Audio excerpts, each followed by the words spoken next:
जब राष्ट्रपति महोदया ने अपने भाषण में कहा कि भविष्य में भारत विश्व का नेतृत्व करेगा और 21वीं सदी भारत की होगी, तो वहीं इस देश में कुछ ऐसे भी लोग थे जिनके दिमाग में गुलामी की मानसिकता अभी भी ऐसी पैबस थी कि वो अपना हर स्रोत बाहर से ढूंढते थे। जो कोई कहता था कि पश्चिम वाले अरब से आए, उत्तर वाले यूरोप से आए, पूरब वाले चीन से आए और दक्षिण वाले अफ्रीका से आए, तो मैं सिर्फ ये बता रहा था, इन तीनों जगहों का सिर्फ एक एक उदाहरण बताता हूं कि भारत का इन पे इन्फ्लुएंस था या इनका इन्फ्लुएंस भारत पे था। जो मैंने बताया कि अरब के लिए अरब के तमाम हिस्टोरियन, जिसमें इब्न असीर, इब्न अल खल्दूम ने लिखा है अजीदुल इल्मीन इल बिलादुल हिंद, ये अरबिक का वर्ड है जिसका मतलब होता है कि हिंद यानी भारत से cool bridge of knowledge and wisdom आती। वो भारत को मानते थे कि हमने ज्ञान यहां से सीखा है और ये कहते हम वहां से आए। यूरोप वालों के लिए बताना चाहता हूं, Sanskrit is the mother of all European language. हमने नहीं कहा, एक यूरोपियन विलियम जोन्स ने कहा, जो एक अंग्रेज था और कलकत्ता हाई कोर्ट का जज था। यानी वो कहते हैं कि उन्होंने ज्ञान हमसे सीखा है और ये हमको बताते हैं कि हमने उनसे सीखा। ये गुलामी की मानसिकता है। और मैं बताना चाहता हूं हमारे विरोधियों को चाइना के बारे में एक फैक्ट है जो शायद हमारे बहुत से लोगों को ना पता हो। चाइना की संस्कृति में भारत का प्राचीन नाम जानते क्या है? मैं सभी सदस्यों को आपके माध्यम से अवगत कराना चाहता हूं। एंशिएंट चाइनीज में भारत को कहते हैं टियानजाओ, TIANZHOU। कोई जाके चेक कर ले कि चाइनीज भाषा में टियान का मतलब क्या है और जाऊ का मतलब क्या है। जाऊ का मतलब होता केंद्र, जैसे हमारे यहाँ पुर है, नागपुर, कानपुर, जयपुर, वैसे ही वहां हुआनजाऊ, ग्वानजाऊ होता है। और टियान का मतलब होता स्वर्ग। यानी चाइना मानता था कि India is the centre of haven और यह कहते हमने चीन से सीखा है। इसलिए मैं कहना चाहता हूं, अंग्रेज चले गए मगर अंग्रेजियत अभी तक नहीं गई। जिसके लिए हम लोग कभी बोलते थे कि अंग्रेज बेचारे चले गए भारत को देकर आजादी, पर अभी तक तुम गई नहीं चर्चिल दादा की परदादी। यानी अंग्रेज चले गए, अंग्रेजियत नहीं गई। इसलिए मैं इन लोगों के लिए कहना चाहता हूं कि इनके दिमागों में अभी भी वो गुलामी की मानसिकता भरी है कि न संयम व्यवस्था न एकात्मता है, भरी है अभी तक मनों में गुलामी। और वही राग अंग्रेजियत का पुराना सुनाते अभी लोग नामी ग्रामी। ये लोग उसी अंग्रेजियत के राग में फंसे हुए हैं। परंतु सभापति महोदय ने जो ये बात बताया कि भारत का एक परिवर्तन का समय आ रहा है, तो प्रधानमंत्री जी ने उसको किस रूप में आगे बढ़ाया है, मैं ये बताना चाहता हूं। यदि भारत को विश्व का नेतृत्व करना है तो नई टेक्नोलॉजी के साथ आगे बढ़ना होगा। हम विश्व की सबसे प्राचीन सभ्यता भी हैं और सबसे युवा देश भी हैं। तो डिजिटल टेक्नोलॉजी आज फ्यूचर की होने वाली टेक्नोलॉजी, इसमें कहीं किसी प्रकार का कोई कंफ्यूजन होने की संभावना नहीं है। और आप देखिए कि हमारी सरकार आने के बाद प्रधानमंत्री जी के नेतृत्व में किस ढंग से सिस्टमेटिकली उसमें मामला आगे बढ़ा। इंटरनेट के यूजर्स 2014 में 24 करोड़ थे और अब 82 करोड़ हो गए, 3 गुनी संख्या बढ़ी है। 2023 का आंकड़ा है। Phone 1.2 billion mobile phone handset के यूजर्स हो गए हैं और 67 करोड़ स्मार्टफोन के यूजर्स हो गए हैं। एवरेज स्पीड ऑफ इंटरनेट जो इनके जमाने में 1.7 मेगाबाइट पर सेकंड होती थी, वो अब 30 मेगाबाइट पर सेकंड है।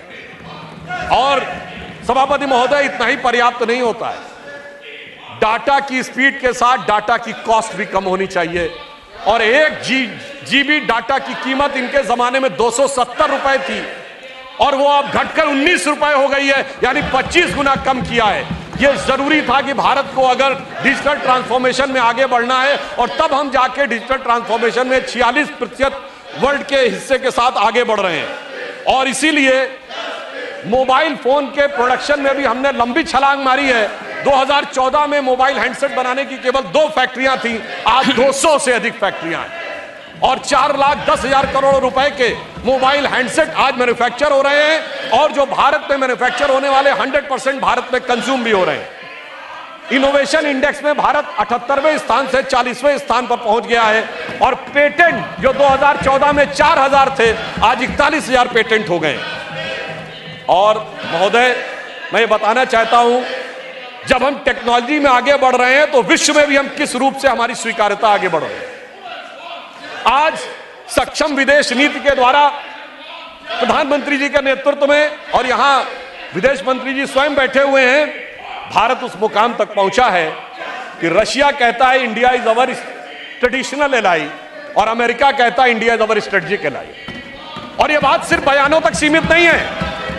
रशिया से हमने S-400 एंटी मिसाइल सिस्टम लिया है जो रूस ने किसी को नहीं दिया, और अमेरिका से हमने प्रीडेटर ड्रोन लिए हैं जो नाटो के बाहर उसने किसी को नहीं दिए। आप सोचिए यह सक्षम विदेश नीति क्या संभव है कि रूस और अमेरिका दोनों अपने सबसे सक्षम हथियार भारत को देने के लिए तैयार हो।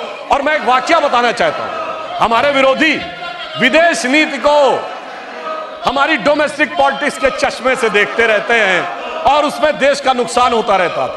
कोई इजराइल जाता था तो फिलिस्तीन नहीं जाता था, फिलिस्तीन से बात करेगा तो इजराइल से बात नहीं करेगा। पर मैं एक घटना बताना चाहता हूं, माननीय प्रधानमंत्री महोदय जब फिलिस्तीन जा रहे थे तो वो जॉर्डन में रुके और जॉर्डन के शाह ने कहा कि वो उनके पर्सनल हेलीकॉप्टर में उनको भेजेंगे पैलेस्टीन। उल्लेखनीय बात यह है कि जॉर्डन के शाह हुसैन प्रोफेट मोहम्मद की डायरेक्ट डिसेंडेंसी में है, एक ही परिवार है जो प्रोफेट मोहम्मद की डायरेक्ट डिसेंडेंसी में है। और आप सोचिए जॉर्डन का प्लेन था, हेलीकॉप्टर जा रहा था पैलेस्टीन और उसको एस्कॉर्ट कर रहे थे इजराइल के फाइटर्स। आप सोचिए इजराइल और फिलिस्तीन कभी किसी एक देश के साथ अगर एक रूप में कभी हुए हो तो वो प्रधानमंत्री श्री नरेंद्र मोदी जी के नेतृत्व में।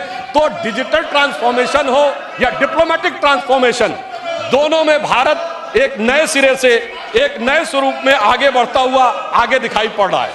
अध्यक्ष महोदय, मैं उम्मीद करूंगी कि आज आप मुझे पूरा बोलने का मौका दें, क्योंकि हाल ही में हुए नीति आयोग की जो मीटिंग हुई थी वहां पे हमारी माननीय मुख्यमंत्री जो देश की एकमात्र महिला मुख्यमंत्री भी है, उनका माइक बीच राह में ऑफ कर दिया गया था।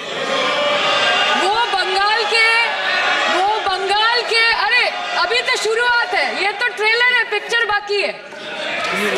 अध्यक्ष महोदय, मैं आपसे ये बोलना चाहती हूँ कि वो बंगाल के हक के लिए यहाँ पे सवाल उठाने आई थी, वो बंगाल के लोगों की बात रख रहे यहाँ पे आई थी, लेकिन उनका माइक ऑफ कर दिया गया। आपके माध्यम से मैं सदन में उपस्थित वहाँ जो बैठे हैं माननीय सदस्य, कोई भी घटना को सर एक लाइन आप डिलीट करेंगे सर, एक लाइन सर मैं यही बताना चाहती हूँ कि बंगाल के लोगों का आगे जाके बंगाल की लोग आपके पार्टी की माइक ऑफ कर देंगे। बस एक चुनाव बाकी, आप देख लीजिएगा।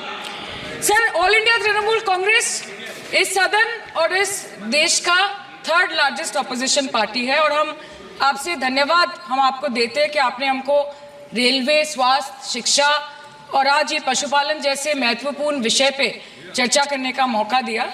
लेकिन तृणमूल कांग्रेस आगे जाके देश के हर महत्वपूर्ण मुद्दे पे बात करेगा, चाहे वो चीन का अनैतिक रूप से इस देश में प्रवेश हो या वो 700 से ऊपर आंदोलन जीवी किसानों की। माननीय सदस्य, आप पहली बार बोल रही हैं, मैं आपको हस्तक्षेप नहीं करना चाहता, लेकिन जिस अनुदानों की मांगों पर चर्चा सर अभी आ रहे हैं सर नीट के घोटाले से